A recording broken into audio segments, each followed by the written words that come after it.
Saya akan lebih lambat untuk menguraikan supaya mudah untuk dipahami. Hati-hati, pembahasan ini akan melahirkan rahasia besar yang tidak banyak orang mengetahuinya. Orang dulu sudah praktekkan dan berhasil, dan kita berharap mudah-mudahan Allah turunkan kepada kita juga ya. Perhatikan sini. Hadis riwayat Ibnu Majah, nomor hadis 925, yang telah kita bahas di pertemuan lalu, bahwa ada doa yang sering dibacakan oleh Nabi sallallahu alaihi wasallam setiap selesai menunaikan salat. Doanya sangat singkat. Allahumma inni as'aluka ilman nafi'a wa rizqan thayyiba wa amalan taqabbala. Ya Allah, hamba mohon kepadamu, anugerahkan hamba ilmu yang bermanfaat, rizki yang terbaik, dan mohon terima amalan hamba ini. Kemudian ada rumus dalam Al-Quran, setiap doa kalau sudah dipanjatkan, maka mesti diikhtiarkan. Karena doa itu bersanding dengan ikhtiar. Mustahil Allah sekadar mengabulkan kalau tidak ada ikhtiar. Misal, saya telah contohkan Quran surah ketiga Ali Imran, ayat 35 sampai 37. Ibunda Maryam Hannah bermohon kepada Allah. Sejak mengandung, ya Allah, mohon jadikan anak ini anak yang soleh, terjaga dari maksiat, dekat denganmu. Apakah cukup dengan berdoa? Tidak. Awas, hati-hati. Ketika kemudian dilahirkan setelah berdoa itu, kemudian bertahap lahir, maka apa yang dikerjakan? Beliau ikhtiarkan doanya dengan ikhtiar yang luar biasa. Supaya anaknya soleh, dicari pengasuh yang soleh. Nabi Zakaria. Makanya saya sering katakan, kalau Anda pengen anaknya baik, maka cari guru-guru yang baik. Anak ingin pintar, cari guru yang pintar. Anak ingin pintar dan baik, maka cari guru yang pintar dan baik. Sekolahkan di tempat-tempat yang baik. Yang kedua, ibu bapaknya bikinkan mihrab, tempat untuk belajar khusus dan tidak terganggu dari perbuatan yang kotor. Ini rumus pada kita. Begitu anak lahir, Anda didik, carikan guru yang baik, cari sekolah yang baik, yang selain membuat dia pintar, mendekatkan dia dengan Allah Subhanahu wa taala. Itu rumus. Tapi poinnya, doa tidak dicukupkan dengan permohonan, tapi harus disandingkan dengan ikhtiar. Maka demikian pula ketika kita meminta, ya Allah, berikan saya ilmu yang bermanfaat. Kita telah bahas di pertemuan yang lalu, bagaimana cara mendapatkan ilmu sesuai dengan doa yang telah kita mohonkan. Nah, ketika kita berkata, ya Allah, anugerahkan saya rizki terbaik. Maka Allah tawarkan, ini ada 8 jenis disebutkan dalam Al-Quran. 8 jenis rizki yang kalau kemudian kami lakukan, kamu lakukan ikhtiarnya dengan 8 cara ini, maka kata Allah, saya akan limpahkan kepadamu rizki tanpa batas. 8 jenis ini, sebagian telah kita bahas. Kemarin kita bahas rizki dengan cara bersyukur. Sekarang kita akan bahas satu rahasia dalam Al-Quran, yang kalau Anda lakukan ini, maka rizki bukan hanya Allah berikan pada orang itu, tapi semua anggota keluarga dan kerabatnya akan diberikan bagiannya. Jadi yang dapat satu orang, yang mengerjakan satu orang, tapi yang kebagian hampir semua yang terkait dengan kehidupannya. Bapaknya bisa dapat, ibunya dapat, yang hebat, adiknya dapat, kakaknya dapat, temannya bisa dapat, gurunya bisa dapat. Rahasianya ada di Quran surah 17 ayat 31. Paling kanan sebelah atas.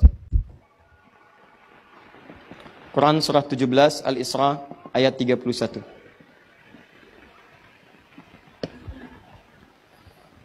Saya turunkan ini. Ikhtiarnya. Quran surah, saya agak cepat ya, mohon maaf. Quran surah ke-35 ayat ke-28.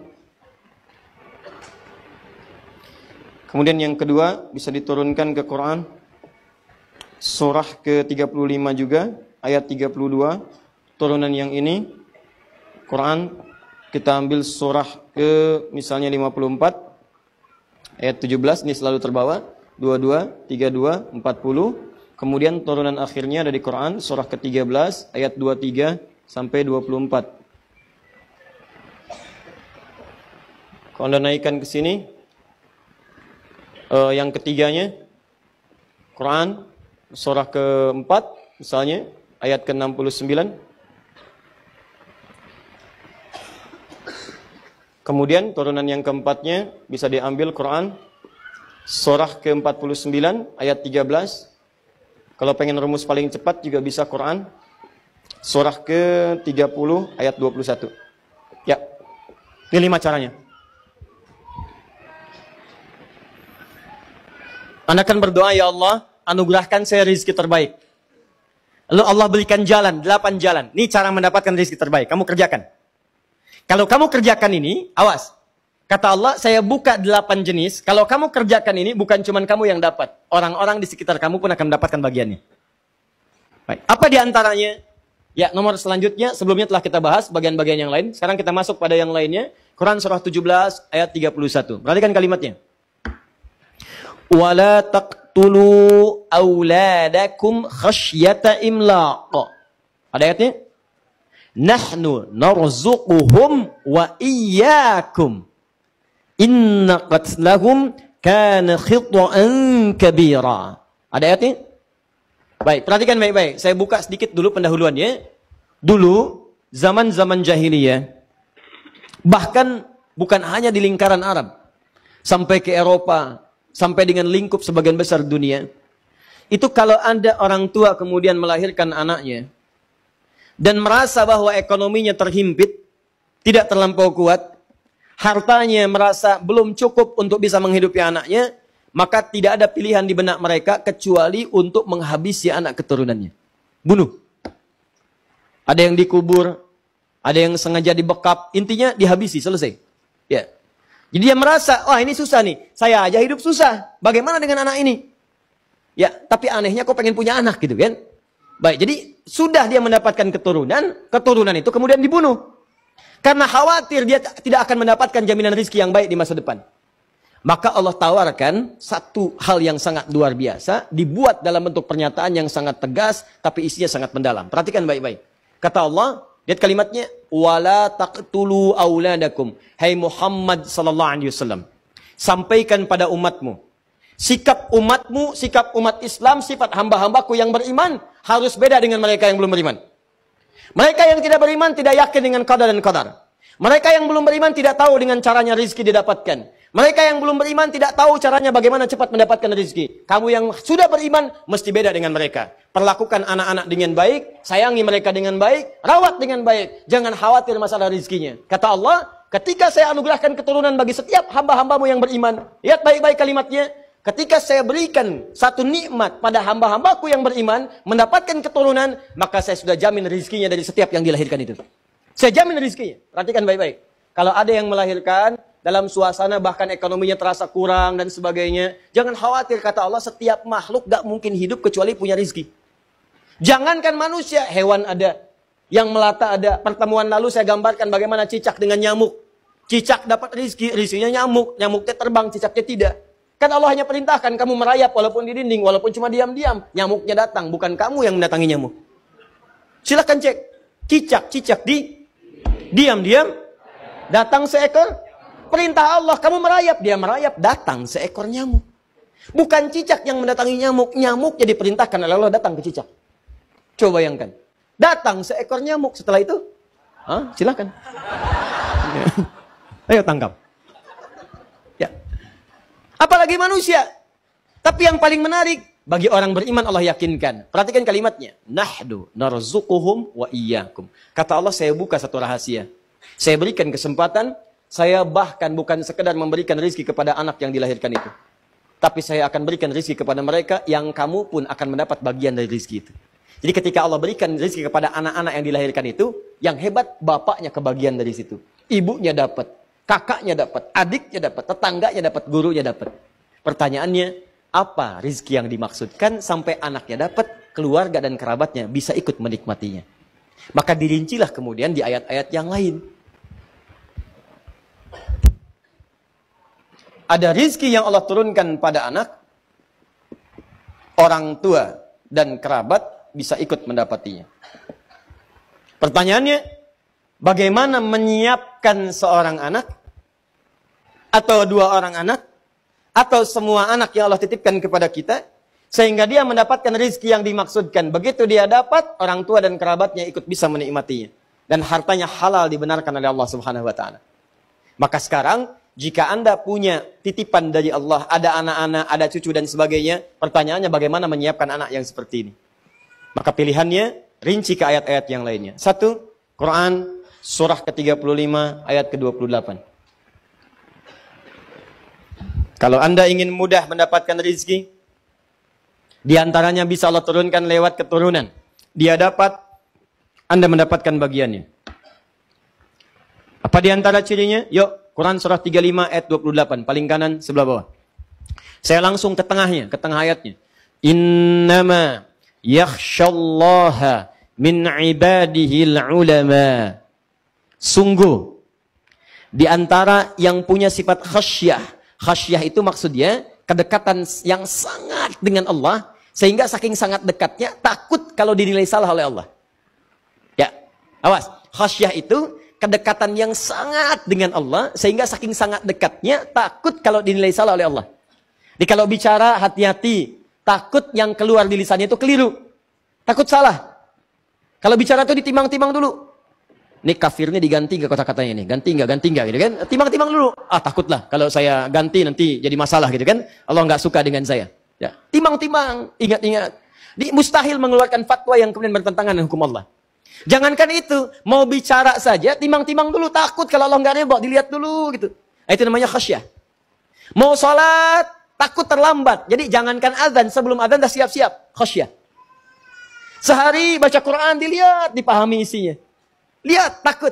Kalau punya harta, takut Allah nggak ridho. Makanya dirinci. Bagaimana saja mengeluarkan harta yang disukai oleh Allah. Misal, kalau infak, bagaimana infaknya? Untuk keluarga seperti apa? Terus dirinci. Itu khasyah namanya. Nah, puncak khasyah itu akan didapatkan oleh satu golongan di luar para nabi dan rasul, namanya ulama. Kata Allah, innama yakhshallaha min ibadihil ulama. Sungguh, yang punya sifat khasyah yang mendalam kepada Allah adalah kalangan ulama. Jadi kalau Anda pengen lihat ulama yang betul, bukan cuma pintar. Kalau yang hafal Quran dengan ayatnya, nomornya, halaman, pojok kanan atas, kiri bawah, agak ke tengah sedikit, banyak yang begitu. Banyak. Tapi apakah yang demikian dia punya kedekatan dengan Allah? Belum tentu. Demi Allah saya katakan belum tentu. Jangan fanatis, jangan banyak terpukul, lihat bagaimana kedekatannya dengan Allah. Punya sifat khasyah atau tidak, bagaimana ketakutannya, bagaimana ibadahnya. Jadi kalau Anda ingin mencari ulama yang betul, coba lihat bagaimana kedekatan dia dengan Allah Subhanahu wa taala. Di poinnya ulama. Bagaimana menjadi ulama ini? Kemudian diturunkan di Quran surah ke-58 ayat ke-11. Diturunkan di Quran surah ke-9 ayat 122. Dirinci di hadis riwayatnya Ibnu Majah nomor hadis 233. Rawinya adalah sahabat bernama Abu Darda. Inilah dia keutamaannya. Kemudian dicontohkan lewat seorang sahabat Nabi namanya Abbas. Dicontohkan oleh sahabat Nabi namanya Umar. Dicontohkan oleh sahabat Nabi namanya Amr. Dicontohkan oleh seorang perempuan sahabat Nabi, single parent, namanya Malikah. Punya suami namanya Malik. Punya anak namanya Anas. Malikah punya anak namanya Malik. Anas, maaf. Anas. Abbas, Umar, Amr punya anak namanya Abdullah. Lihat baik-baik. Di Quran surah 35 ayat 28 disebutkan, ulama itu kalangan yang sangat dekat dengan Allah. Dekat Allah. Sekarang lihat rumusnya nih, pelan-pelan. Bukankah orang yang dekat dengan direktur mudah mendapatkan kenikmatan di kantornya? Bukankah orang yang dekat dengan pejabat mudah mendapatkan akses jabatannya? Betul? Bukankah orang yang dekat dengan ustadz mudah mendapatkan akses ke ustadz? Bukankah orang yang dekat dengan majlis ta'lim mudah mendapatkan akses di majlis ta'lim? Sekarang kalau orang dekat dengan Allah, apa yang tidak mudah bagi Allah? Siapa pemilik ilmu? Siapa pemilik rezeki? Siapa pemilik kemudahan? Maka secara logika sederhana, orang-orang yang paling dekat dengan Allah, maka tidak usah berpikir tentang rezeki, karena sebelum dia pikirkan, Allah sudah penuhi semua kebutuhannya. Maka tidak ada yang paling dekat, kata Allah, dari kalangan manusia selain Nabi dan Rasul dengan Allah Subhanahu wa taala kecuali kalangan para ulama. Makanya di hadis Ibnu Majah nomor hadis 233 disampaikan oleh sahabat Abu Darda dari Nabi SAW, para ulama itu disebut pewaris para nabi. Perhatikan kalimatnya, wa innal ulama'a warathatul anbiya wa innal anbiya'a lam yurithu dirhaman wala dinaran walakinnahum warathul ilma fahadhuhu bihadhin wafir. Sungguh para ulama itu pewaris para nabi.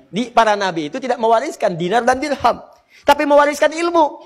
Makanya kalau Anda pengen, kata Nabi, perhatikan kalimatnya, ambillah ilmu warisan Nabi itu. Nih saya tanya ya, antum ya. Antum dapat warisan dari orang tua. Orang tua antum nih, bukan Nabi, bukan Rasul. Mewariskan harta 1 miliar. Mau diambil gak? Ambil. Sekarang Nabi antum ngasih warisan. Mau diambil gak? Ambil. Manusia biasa ngasih warisan diperebutkan. Masa warisan Nabi gak direbutin? Kalau orang akalnya sehat, kalau orang pintar, perhatikan baik-baik. Orang pintar itu pasti akan memilih yang paling prioritas. Ini orang biasa ngasih warisan, direbutin. Kenapa Nabi yang super, Nabi yang istimewa ngasih warisan, nggak pada direbutin? Ini ada warisan Nabi, namanya ilmu. Orang yang dapat ilmu disebut dengan alim, jamaknya ulama. Kata Nabi, ulama itu pewaris saya. Saya nggak wariskan uang, saya nggak wariskan harta, dinar dan dirham. Saya wariskan ilmu, ambil itu. Ketika ilmu itu diambil, maka Allah akan angkat derajatnya. Quran surah ke-58 ayat 11. Yarfa'illahu alladhina amanu minkum walladhina utul ilma darajat. Allah akan angkat derajat orang-orang beriman plus Allah memberikan tambahan derajat pada orang-orang yang mendapatkan tambahan pengetahuan. Dia orang berilmu itu ketika dia naik status jadi ulama, alim, dekat dengan Allah, pewaris Nabi, Allah angkat derajatnya. Begitu derajat diangkat, angkat derajatnya, maka dia akan mendapatkan perlakuan istimewa lebih daripada hamba biasa. Silakan cek. Ingat ya, kalau Anda diangkat derajat oleh manusia, belum tentu manusia lain mengenal Anda. Anda disanjung oleh orang tanah kusir, orang tanah suci, belum tentu kenal Anda. Silakan. Ana Saiful bin Bendi tanah kusir. Tanah kusir kata orang Arab. Gak kenal. Tanah kusir. Silakan. Jangankan tanah suci ya, tanah abang yang gak kenal itu kan. Anda pindah lagi gak ada yang angkat. Tapi kalau Allah angkat derajat Anda, siapa yang tidak menyanjung Anda? Silakan cek. Melewati zamannya masih dikenal. Silakan. Anda kenal Umar bin Khattab? Kenal. Padahal mimpi aja nggak pernah ketemu. Lihat aja enggak, kenal tuh. Udah lewat 15 abad. Beliau bukan nabi, bukan rasul, tapi sekarang masih dikenal. Ali bin Abi Thalib dikenal. Sekarang kita ambil yang bukan sahabat, Al-Imam Syafi'i, Al-Imam Abu Hanifah, Imam Malik, Imam Ahmad, bukan kalangan sahabat, dikenal sampai sekarang. Ar-Rafi'i dikenal. Orang-orang soleh dikenal. Bahkan yang hidup kemudian, yang baru wafat beberapa masa lalu masih dikenal. Syekh Utsaimin, Syekh Muhammad Nasiruddin Al-Albani misalnya dikenal. Profesor Wahbah Az-Zuhaili dikenal. Ya orang-orang mengetahuinya, diangkat oleh Allah. Kalau sudah diangkat, sudah nggak ada yang bisa menolaknya. Ya jangankan kawan, lawan pun menuliskannya. Tanyakan pada orang-orang di barat. Tahu Umar nggak? Tahu. Mereka tahu tuh. Ibnu Sina, Al-Kindi, Al-Farabi, Al-Ghazali, Al-Khawarizmi. Dan sebagainya dikenal oleh mereka. Bahkan karya mereka dijadikan rujukan di Eropa. Silakan cek Ibnu Sina, Avicenna, dipakai karyanya sekarang. Ibnu Rusdi jadikan rujukan sekarang. Siapa mereka? Orang-orang yang bukan sekedar mendekat kepada Allah lewat ibadahnya, tapi mereka disiapkan jadi ulama di masa depan. Rumus ini ketika turun ayat jadi sampaikan. Kemudian dipraktekkan bagaimana cara mengejarnya, maka para sahabat sebagian dari mereka menyiapkan keturunannya menjadi ulama di masa depan. Siapa di antara mereka? Ada yang laki-laki seperti Abbas paman Nabi, seperti Umar sahabat Nabi, seperti Amr bin As sahabat Nabi. Mereka menyiapkan anaknya, mesti ada di antara anak saya yang menjadi ulama yang dekat dengan Allah Subhanahu wa taala. Bahkan ada perempuan single parent, namanya Malika. Suaminya sudah meninggal dunia. Begitu melihat peluang ini, langsung menyiapkan anaknya namanya Anas mesti dekat dengan Nabi sallallahu alaihi wasallam. Dia mesti menjadi alim, ulama dekat dengan Allah. Apa yang terjadi? Perhatikan baik-baik ini. Kalau anak-anak yang lain dibawa bapaknya taklim pulang, Abbas nyimpan anaknya di majelis Nabi. Abbas, paman Nabi. Saya nggak bisa nih ikut terus majelis Nabi. Saya punya kesibukan, saya kerja, saya bisnis. Tapi saya belajar, weekend saya ke tempat Nabi. Apa yang terjadi? Nabi wafat, hafal 200 hadis. Bayangkan, paman Nabi, pengusaha, kaya, hartanya banyak. Masih sempat datang ke taklim. Nabi meninggal, hafal 200 hadis. Paman Nabi. Antum, paman Nabi bukan. Sahabat Nabi bukan. Tetangga Nabi bukan. Kerabat Nabi bukan. Bayangkan, sibuk apa antum? Sekaya apa? Antum dengan Abbas, masih kaya Abbas. Radhiyallahu ta'ala anhu. Surga, Abbas ada jaminan. Antum belum ada. Abbas hafal 200 hadis. Antum hafal berapa hadis? Enggak, coba kita renungkan itu teman-teman. Coba tanyakan kembali. Tapi yang paling dahsyat itu cara berpikirnya begini. Saya cuma hafal 200 nih. Saya hafal sedikit-sedikit, cuma sepekan datang. Anak saya mesti lebih daripada saya. Dia harus mendapatkan yang lebih daripada saya. Bapaknya itu pengusaha, Pak, orang kaya. Tapi belum mengerti anak saya akan dapat rezeki lebih cepat daripada saya. Dia dapat, saya dapat bagiannya. Perhatikan. Maka beliau investasikan anaknya Abdullah untuk ikut di majlis Nabi. Titipkan di majlis Nabi. Berangkat bapaknya, dia tetap belajar. Belajar. Nabi wafat, bapaknya hafal 200 hadis. Abbas, anaknya Abdullah hafal 2000 hadis. Dan usianya masih 13 tahun. Hafal 2000 hadis. Nah, rumusnya apa? Rumusnya dalam ilmu hadis, kalau ada seorang ayah, bahkan ibu, ya, perhatikan, orang tua, mendidik anaknya sampai kemudian anaknya bagus, tahu hadis, dan seterusnya, meriwayatkan, maka nama anaknya akan dihilangkan. Nama bapaknya disebutkan. Makanya ketika Abdullah anak laki-lakinya Abbas hafal hadis, diriwayatkan oleh orang setelahnya, maka Abdullahnya dihapus. Disebutkan inisialnya anak laki-laki. Diturunkan bapaknya. Bapaknya namanya Abbas. Anak laki-laki bahasa Arabnya Ibnu. Ibnun anak laki-laki. Maka dikenal Ibnu Abbas, Ibnu Abbas, Ibnu Abbas. Nama aslinya Abdullah. Abdullah bin Abbas. Bin itu singkatan dari Ibnun. Disingkat bin. Bin itu anak laki-laki. Anak laki-lakinya Abbas. Ibnu Abbas itu anak laki-lakinya Abbas. Nama aslinya Abdullah. Kenapa dihilangkan anak laki-lakinya, disebutkan bapaknya? Untuk menunjukkan kesan bahwa, perhatikan baik-baik, anaknya bisa seperti ini karena peran orang tuanya. Yang kedua, ingin menunjukkan isyarat, begitu hadis ini diriwayatkan, dipelajari oleh orang-orang, maka bukan cuma Abdullah yang dapat, bapaknya pun kebagian dapat dari pahala yang telah dapatkan anaknya. Bayangkan, bukan cuma dunia, rezeki akhiratnya pun dapat. Begitu anaknya dapat pahala, bapaknya kebagian di situ. Perhatikan baik-baik. Sekarang berapa banyak orang yang mengaji hadisnya Abdullah bin Abbas radhiyallahu ta'ala anhuma. Umar bin Khattab, saya pengen lebih daripada Abbas. Abbas anaknya datang ke majelis ilmu. Anak saya harus ngintip Nabi sejak berangkat dari tempatnya. Bikin beliau rumah saat di Madinah. Di depan rumahnya Nabi SAW. Dibikinkan kamar. Kamar anaknya menghadap ke arah rumah Nabi. Dibikin jendela. Jadi tahu persis. Begitu kemudian Nabi keluar rumah, sudah tahu bagaimana cara jalannya. Cara nengoknya. Seperti apa kemudian Nabi bersikap. Sampai ke majelis ilmu. Makanya anaknya Umar lebih banyak hafal hadis dibandingkan anaknya Abbas. Anaknya Abbas hafal 2000 hadis, anaknya Umar 2800 hadis. Anaknya Amr, lihat Amr bin As, Abdullah bin Amr bin As. Anaknya Abbas tahu kemudian hadis, tahu tafsir. Anaknya Umar ngintip-ngintip Nabi, tahu juga hadis. Anak saya mesti tambah hadis plus fikih. Maka sejak kecil diajarkan langsung hadis fikih, hadis fikih, hadis fikih. Usia 9 tahun udah minta ke bapaknya, "Pak, saya pengen nikah karena saya sudah hafal bab nikah." Paham, fikih dan sebagainya. Anak Abbas nunggu di majelis ilmu. Anak Umar dibikinkan rumah. Malikah seorang single parent. Satu anak. Punya anak namanya Anas. Beliau melihat. Yang satu ke majelis Nabi. Yang satu ngintip-ngintip. Anak saya nggak usah nunggu, nggak usah ngintip. Datang ke rumah Nabi. Digandeng. Dibawa. Disampaikan. Ya Rasulullah. Ini anak memang kelihatan masih kecil. Tapi dia punya kemampuan kuat. Tolong jadikan pembantu Anda. Tolong jadikan pembantu Anda. Nanti kalimat ini akan ditiru oleh orang-orang setelahnya. Untuk mencari celah bagaimana caranya anak ini bisa dekat dengan ulama. Maka cara paling mudahnya bawa ke rumahnya supaya mempelajari semua apa yang ada dalam rumahnya. Jadi kalau di luar rumah cuma lihat di luar saja. Tapi kalau di dalam rumah kan kelihatan semuanya. Bagaimana saat akan tidurnya. Bagaimana saat makannya. Bagaimana saat minumnya. Dan sebagainya. Maka Nabi tersenyum. Beliau tahu. Kata ibunya ini, kata Malikah, ambil anak saya sebagai pembantu. Nabi tahu. Ini paling pengen belajar. Pengen belajar. Kata Nabi, ya dia boleh membantu saya. Datang ke rumah. Belajar di rumah Nabi. Setelah Nabi wafat, membantu Nabi wafat, maka setelah wafat itu ditanya, "Hei Anas, selama kamu membantu Nabi, apa kalimat yang paling sering didengar dari Nabi?" Kata Anas, "Tahukah kalian, selama saya membantu Rasulullah, hanya satu kalimat yang sering saya dengar dari Nabi. Ya Anas, madza akhdumuka?" Anas, apa yang bisa saya bantu? Rasulullah SAW. Anas, apa yang bisa saya bantu? Oh, kalau ada pembantu begitu enak banget ya, Pak. Datang ke rumah, saya pengen jadi pembantu. Apa yang bisa saya bantu? Wah, karena semua dikerjain sendiri. Piring, selesai makan, bisa cuci. Ada yang kemudian sobek, jahit, bisa jahit sendiri itu. Ya, itu yang luar biasa. Dan Anas kemudian meriwayatkan hadis yang sangat banyak setelah peninggal Nabi SAW. Poinnya adalah, kenapa mereka berlomba mengejar itu semua? Karena ada janji yang disebutkan oleh Allah, derajatnya akan diangkat, dekat dengan Allah, dan rizkinya akan dijamin. Begitu rizki dapat, bukan cuma dunia, akhiratnya kebagian. Kalau para sahabat nggak mikirin dunia, Pak, dunia itu udah selesai.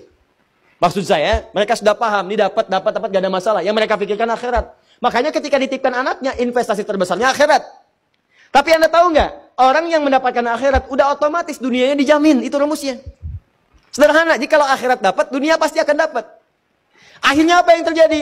Orang-orang setelahnya, maka menyiapkanlah misi ini, ditempuh kemudian jalan ini, maka orang-orang sepeninggal Nabi, sahabat menyiapkan. Sahabat mewariskan, tabi'in mengikuti. Tabi'in mengikuti. Maka muncullah orang-orang hebat setelah zaman sahabat, untuk mengejar keutamaan dari Al-Quran ini, bagaimana caranya? Hidupnya bahkan suami sudah nggak ada, single parent, sendirian, harta terbatas. Berpikir bagaimana caranya, ya Allah, dunianya nyaman, akhirat dapat banyak pahala. Maka rumus pertama ditempuh. Imam Asy-Syafi'i punya seorang ibu. Begitu lahir kemudian tumbuh berkembang di Gaza, sekarang di Palestina, wafat ayahnya. Itu sendirian bu, single parent. Berjuang bagaimana cara mendapatkan ketenangan dalam rumahnya, plus mendapatkan pahala akhiratnya. Maka diputuskan anak saya mesti menjadi ulama. Jadi ulama. Maka dididik oleh beliau. Nih, rumus cepatnya. Perhatikan baik-baik. Dicari orang-orang yang hebat di masanya. Siapa ulama yang bisa mendidiknya? Dititipkan di situ. Begitu kemudian mau belajar, gendong. Sampai mendengar puncak ilmunya ada di Mekah pada saat itu. Maka berangkat beliau membawa anaknya ke Mekah. Jalan sampai dengan ke Mekah. Dititipkan di kalangan para ulama. Setelah tumbuh remaja, Imam Syafi'i diutus. Syafi'i, saya mendengar imam paling bagus sekarang perkembangan ilmu ada di Irak. Kamu berangkat ke Irak. Semua dilakukan untuk bisa menjadikan anaknya menjadi seorang alim. Apa yang terjadi? Ibunya berusaha, jadi ulama. Begitu kemudian tumbuh berkembang, jadi remaja, hafalannya kuat, siap menjadi seorang alim. Kata ibunya berangkat ke Irak, di sana sedang muncul perkembangan ilmu. Begitu berangkat ke Irak, teman-teman, apa yang terjadi? Setahun, 2 tahun, datang rombongan ulama Irak, berhaji ke Mekah. Ulama-ulama Irak datang ke Mekah berhaji. Begitu berhaji, yang disebut semua Syafi'i.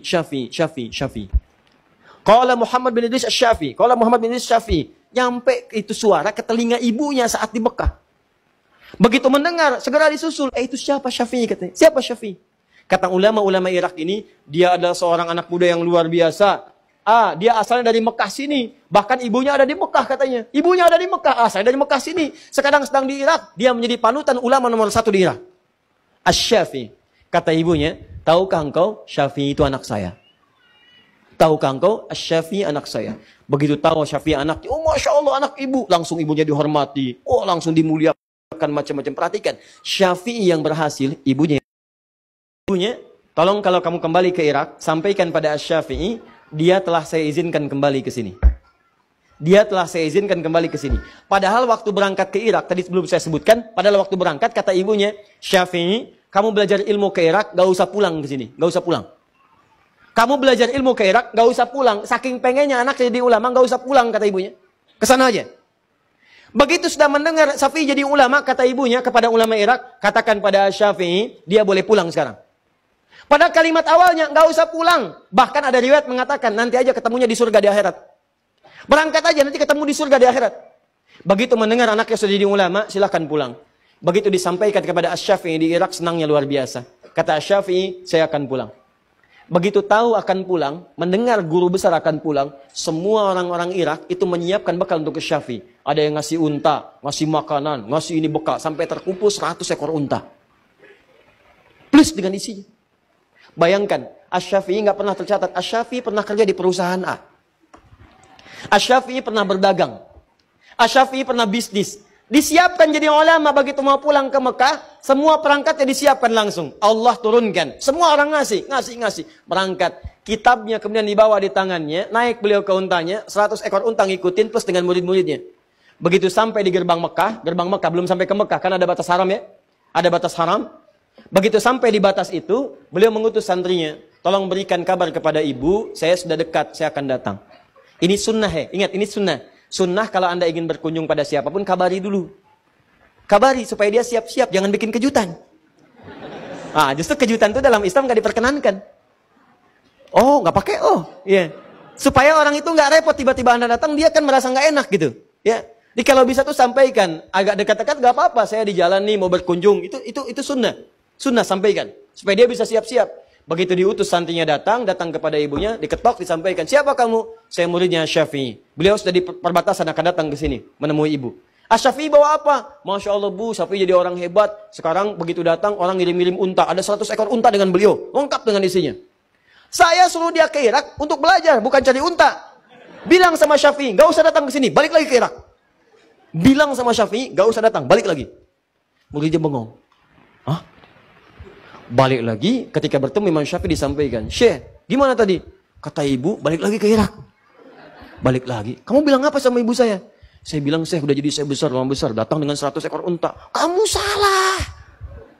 Kenapa kamu bilang begitu? Maka diutus lagi yang lain, kamu datang ke ibu saya, kalau tanya, bilang, Syafi'i telah bawa kitab. Datang dari Irak, bawa kitab. Dan saya katakan, berikan semua unta ini, semua sedekahkan untuk orang Mekah yang membutuhkan. Berikan semuanya. Maka Syafi'i perintahkan 100 ekor unta itu dengan semua isinya dibagikan ke orang-orang Mekah, disedekahkan. Tinggal satu kitab dengan beliau di tangannya. Katakan pada ibu saya, Syafi'i datang pulang dengan membawa kitab di tangannya, nggak bawa unta lagi. Datang muridnya, begitu datang ke ibunya, Bu, kamu siapa? Santrinya Syafi'i. Saya kan tadi dikatakan, pulang ke Irak, gak usah ke sini. Bu, Syafi'i udah nggak bawa unta, cuma bawa kitab di tangannya. Oh, kalau begitu silahkan pulang. Maka Syafi'i datang, membawa kitab di tangannya, jadi ulama besar, dan fatwanya ditunggu-tunggu. Maka sejak saat itu teman-teman sekalian, apa yang terjadi? Ibunya sejahtera, kehidupannya pun tenang, dunianya nggak difikirkan, semuanya dijamin. Allah langsung yang jamin, sangat dekatnya dengan Allah. Mau makan, makanan sudah ada, semua ragamnya ada. Mau minum, jenis minuman sudah ada yang halal-halal. Mau berangkat, kendaraan sudah ada. Nggak pesan, tiba-tiba kendaraan datang. Bayangkan, akhiratnya dapat, dunianya dapat, dan hidupnya pas butuh ada, pas datang. Mau haji, jalan akses dibuka semua. Yang datang ulama besar, akses dibuka semua. Mau berangkat, pengawalan ada, nyaman, gak usah repot, gak usah macam-macam. Alim ulama. Begitu melihat demikian suksesnya ditiru oleh ibu yang lain. Ibunya ini adalah ibu seorang nanti, muridnya Asy-Syafi'i yang kelak jadi ulama besar juga. Lahir tahun 163 Hijrah. Ibunya ini juga single parent, punya seorang anak namanya Ahmad, punya bapak namanya Hambal, dikenal dengan Ahmad bin Hambal. Ahmad bin Hambal itu Imam Ahmad muridnya, Imam Asy-Syafi'i, yang kelak kemudian jadi ulama besar, hafal 1 juta hadis. Imam Ahmad. Sama. Itu jangan dikira ibunya itu kalau musim dingin malamnya, itu Bu, masak air Bu malam-malam. Single parent ibu bayangkan. Masak air, diangetin, anak diwuduin dulu. Begitu sudah wudu, digendong, diantar ke majelis ilmu. Ibunya nungguin di luar, selesai bawa lagi. Investasi itu begitu anaknya jadi dewasa, senang semuanya. Bukan cuma anaknya, ibunya dapat, saudaranya dapat, kerabatnya dapat. Lihat sekarang. Perhatikan ketika seseorang menjadi alim ulama. Fokus, lihat baik-baik. Jangankan ulama lah, jadi ustadz aja. Begitu seorang jadi ustadz, lihat. Bukan cuma ustadznya yang ditunggu. Ibunya dicari tahu siapa ibunya. Siapa bapaknya. Setiap yang dekat dengannya jadi akses. Kakaknya, adiknya, kerabatnya, tetangganya. Setiap makanya nggak ingat, jadi ingat sekarang. Oh, saya pernah sekelas dengan dia di SD. Saya pernah sekelas dengan dia di SMP. Saya pernah tetangga dia. Saya pernah gini dia. Dan sebagainya. Padahal sebelum jadi ustadz, belum tentu kenal. Semua itu bisa terbuka. Dan yang paling dahsyat teman-teman sekalian, begitu anak Anda masuk dalam kategori alim ulama, maka semua kebutuhan dunia akan dicukupkan oleh Allah. Ringan. Silahkan cek. Mau haji, orang nunggu 25 tahun. Ini dicari-cari.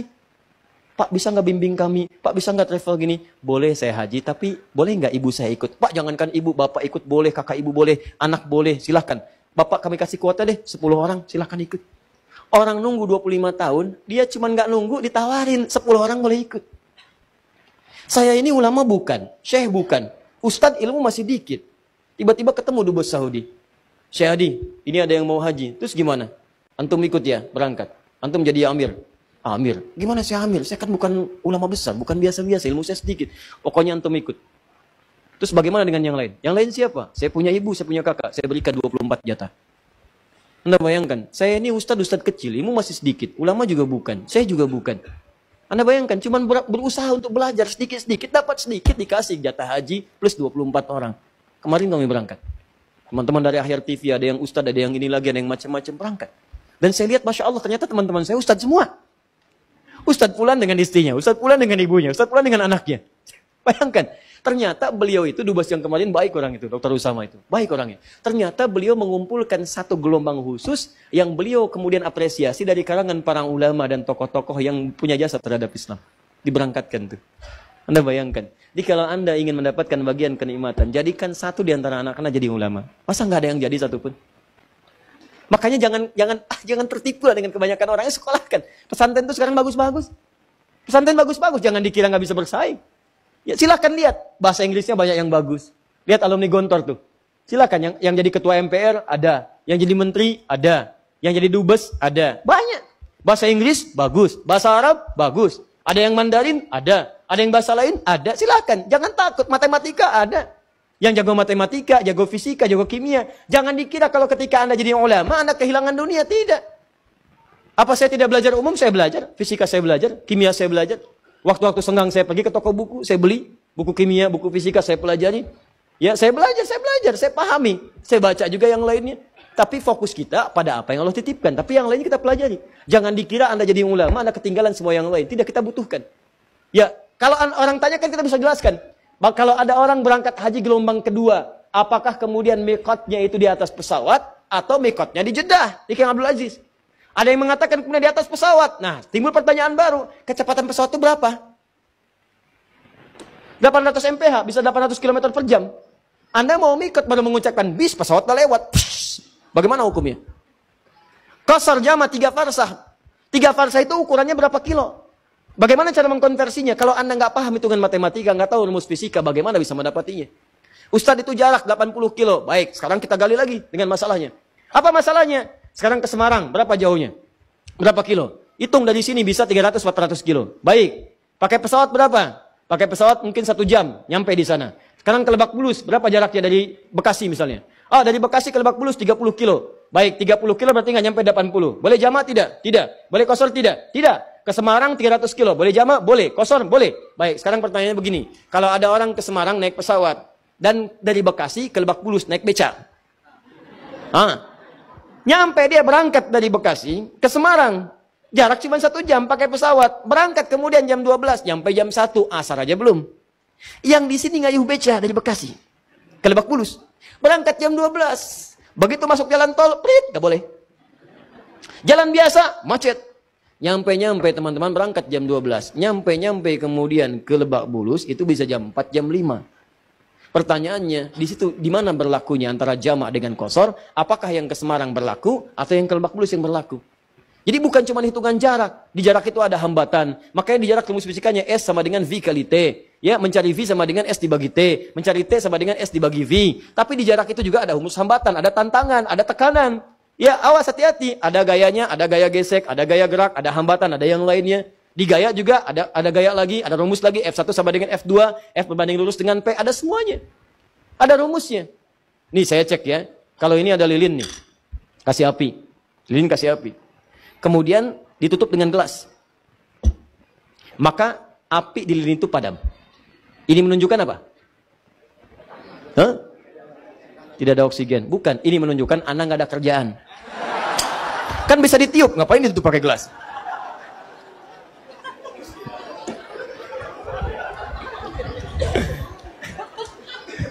Bisa ditiup kok pakai gelas ditutup.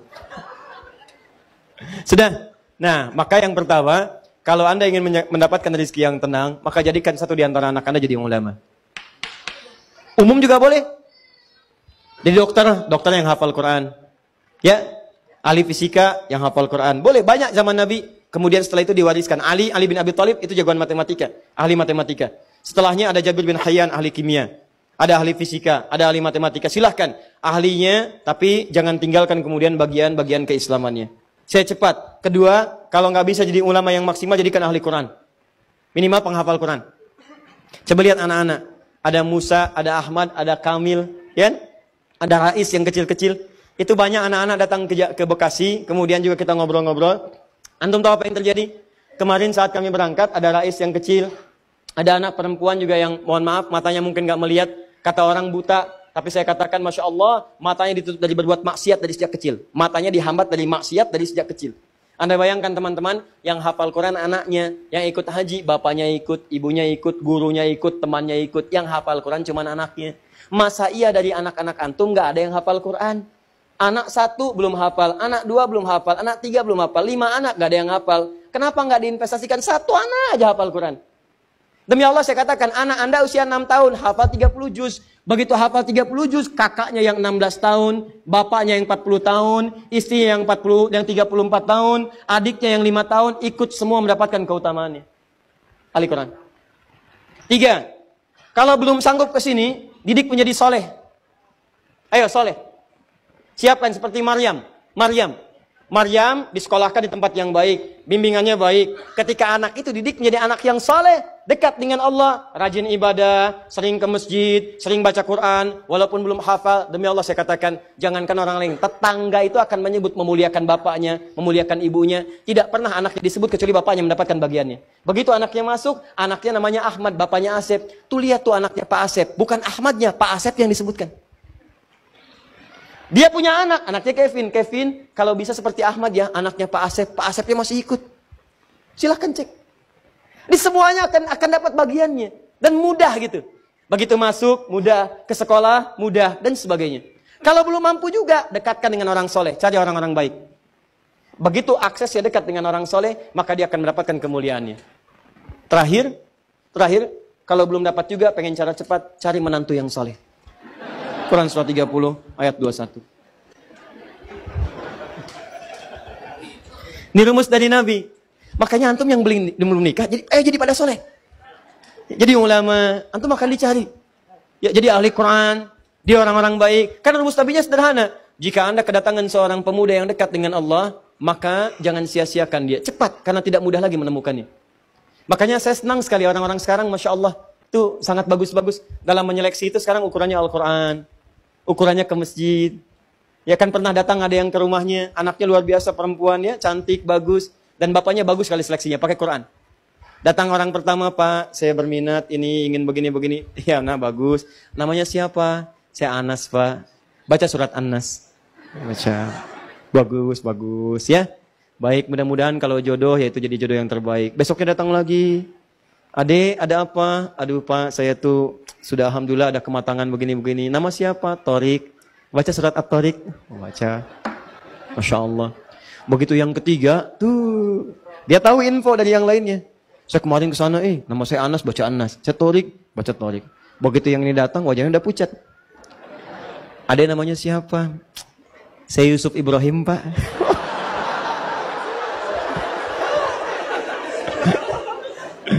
Aduh. Udah harapan tipis tuh kan. Oh, kalau begitu baca. Oh, sebentar Pak, sebelum disuruh baca. Tapi panggilan sehari-hari, kulhu.